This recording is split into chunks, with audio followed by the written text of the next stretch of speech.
And even now, they're asking for the release of 130 political prisoners. Sabi ko, cannot. I cannot give you that. I'm sorry, but I have already conceded so much on the side of the government. But you're going back tomorrow, and if you can show me a document signed by the Republic of the Philippines representatives at yung mga komunista, then I will release the 120, 30 plus more. Because we're asking that how many are there still beyond 70 years old.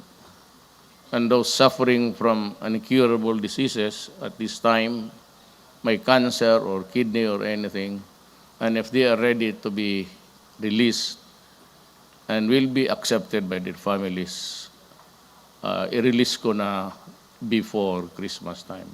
There's really no point in detaining a person na matanda na po may sakit. I find it something not that it's a very awkward feeling. Uncomfortable ako.